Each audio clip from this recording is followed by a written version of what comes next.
ba sa tanong na to? Anong pangarap mong trabaho paglaki mo? Ang isusulit ko dito ay pangarap ko po maging teacher para matulungan ang mga estudyante.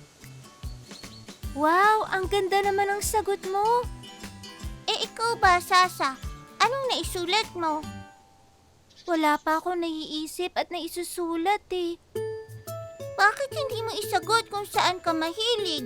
Tulad ng halaman, di ba? Uy, magandang ideya yan, Amy. At alam ko na kung saan tayo pwedeng humingi ng tulong. Tara! Saan ba tayo pupunta, Sasa? Dito! Sa tindahan ng kaibigan namin magsasaka, si Mang Joe. Mang Joe, nandyan po ba kayo?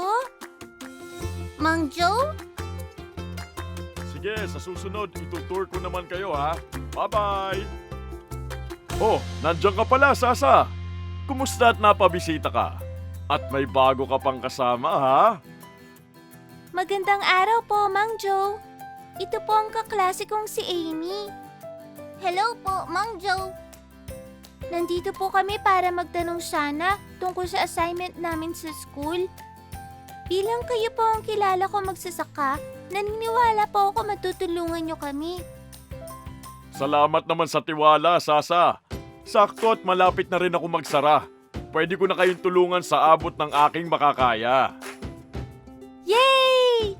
Mang Joe, mahilig po kasi ako sa pagtatanim ng halaman.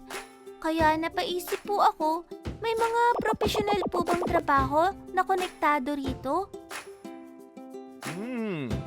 Kung mahilig kang magtanim ng halaman, may iba't ibang propesyon na konektado sa pagsasaka at agrikultura.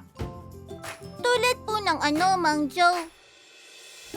Maraming oportunidad o trabaho ang pwedeng kunin sa agrikultura. Isang halimbawa na riyan ay ang konbensyonal o ang nakasanayang paraan ng pagsasaka o pagtatanim ng halaman sa mga lupang pansakahan. Meron ding tinatawag na organikong pagsasaka.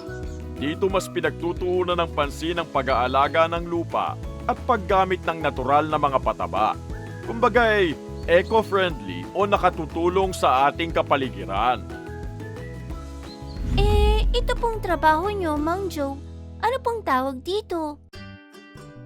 Ito naman ang tinatawag na agribusiness, pinagsamang agrikultura at business o negosyo.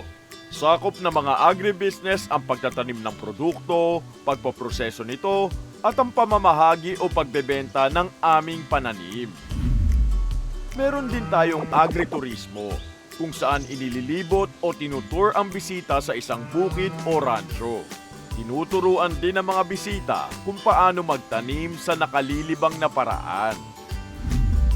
Mang Joe, di po ba kasama rin po ang mga kagubatan sa sektor ng agrikultura? Oo, tama ka, Amy. Meron tayong tinatawag na agroforestry, kung saan inaalagaan ang mga kagubatan at kahayupan para makatulong sa ekonomiya. Kumusta, Sasa? May mga napili o naisip ka na bang propesyon na konektado sa agrikultura? Mang Joe, ang lawak po talaga ng sakop ng agrikultura, no? Akala ko po kasi kapag agrikultura, magsasaka lang. Yun po pala, meron na pong ibang propesyon na kaugnay rito. Gaya ng pagiging entrepreneur o kaya farm owner at marami pang iba. At saka po kailangan maging expert sa pag-aalaga ng hayop o talaga maging maalam para tumulong sa farm. Ang galing nyo naman, Sasa at Amy. Ang bilis nyong nakuha yung mga itinuturo ko. Bukod sa nabanggit nyo, pwede rin kayong maging isang agricultural engineer na nagdidisenyo at nag-iisip ng mga solusyon sa mga problemang kaugnay ng agrikultura. Kung gusto nyo naman ang tumutulong sa mga gawain sa agrikultura tulad ng pagsusuri ng lupa at mga pananim at nagbibigay ng teknikal na suporta sa mga magsasaka, pagiging agricultural extension worker naman ang bagay sa inyo. Meron din tayong tinatawag na agriculturist.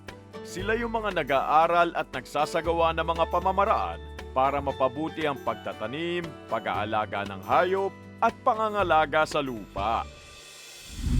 Basta tatandaan nyo lang palagi na pumili ng trabaho o propesyon na naaayon sa inyong interes para maging mahusay sa inyong larangan. Tatandaan po namin yan, Mang Joe. O Sasa, may naiisip ka na bang sagot sa assignment natin? Oo, meron na.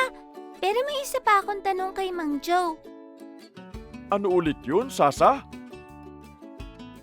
Mang Joe, di po ba isa kayong profesional na magsasaka at negosyante?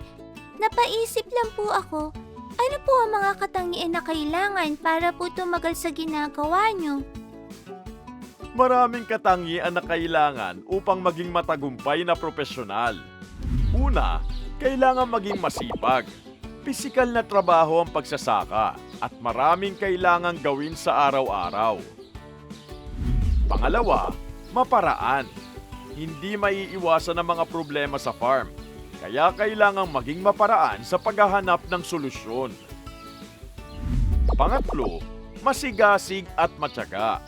Umulan man o umaraw, maganda man ang ani o hindi, dapat ay hindi ka mawala ng tiwala sa iyong sarili. Pang-apat, dapat may dedikasyon sa pag-aalaga ng mga halaman o pagme-maintain ng iyong sakahan.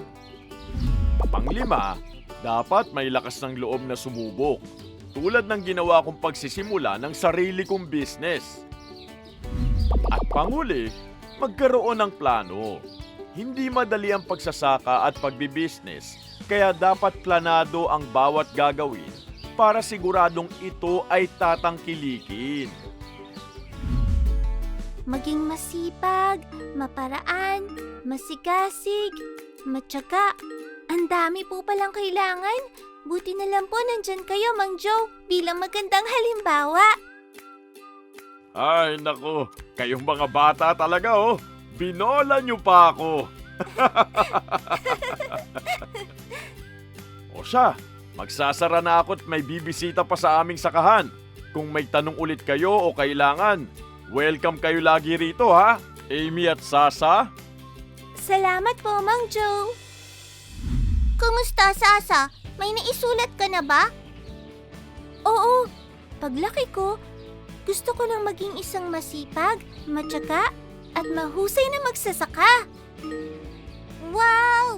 Na-apply mo yung mga itinuro ni Mang Joe. Appear! Appear!